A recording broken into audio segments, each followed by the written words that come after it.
সুপ্রিয় দর্শক, অবশেষে অপেক্ষার অবসান। টলিউডের জনপ্রিয় তারকা দম্পতি নীল ভট্টাচার্য ও তৃণা সাহা হয়েছেন সন্তানের বাবা মা।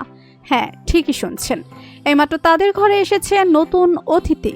এখন সবার মনে একটাই প্রশ্ন, ছেলে নাকি মেয়ে? সেটার উত্তর জানতে ভিডিওটা শেষ পর্যন্ত না দেখে যেন কেউ চলে যাবেন না। 2011 সালে কোচিং সেন্টারে প্রথম দেখা হয় নীল ও তৃণার। প্রথমে ছিল নিছক বন্ধুত্ব, তারপর ধীরে ধীরে জন্ম নেয় প্রেম। তাদের ভালোবাসার গল্প একেবারে টলিউডের রোমান্টিক সিনেমাকেও হার মানায়। একদিকে নীল হয়ে উঠেছেন দর্শকদের প্রিয় কৃষ্ণকলির নিখিল, অন্যদিকে তৃণা মন জয় করেছেন খড়কুটোর গুনগুন চরিত্রে। দুজনের on screen off screen chemistry দেখে বহু দর্শক বলতেন এরা দুজন একে অপরের জন্যই তৈরি। প্রায় 10 বছর প্রেম করার পর অবশেষে 2021 সালের 4 ফেব্রুয়ারি রাজকীয় আয়োজনে তারা 7 পাকে বাধা পড়েন। তাদের বিয়ে ছিল সে বছরের টলিউডের সবচেয়ে আলোচিত ইভেন্ট। সোশ্যাল মিডিয়ায় সেই বিয়ের ছবি ঝড় তুলেছিল। ফ্যানরা তখন বলেছিল এই জুটির মানেই পিওর লাভ। বর্তমানে তারা কলকাতার একটি বিলাসবহুল ফ্ল্যাটে নিজেদের ছোট্ট সংসার সাজিয়েছেন।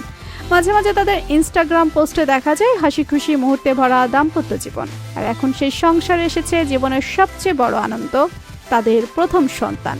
খবর পাওয়া গেছে তৃণা এখন সম্পূর্ণ বিশ্রামে আছেন। পাশে আছেন নীল, যিনি দিনরাত স্ত্রীকে যত্নে রাখছেন। শুটিং ইভেন্ট সবকিছু থেকে সাময়িক বিরতি নিয়েছেন তৃণা, যেন মা হওয়ার এই বিশেষ সময়টা শান্তিতে কাটাতে পারেন। এই সুখবর ছড়িয়ে পড়তে সোশ্যাল মিডিয়া ভরে গেছে শুভেচ্ছা বার্তায়। টলিউডের সহকর্মীরা, বন্ধুবান্ধব এবং অগণিত অনুরাগী তাদের আশীর্বাদ জানাচ্ছেন। ছেলে না মেয়ে? তবে সবচেয়ে বড় প্রশ্ন এখনো রয়ে গেছে, তাদের সন্তান ছেলে নাকি মেয়ে?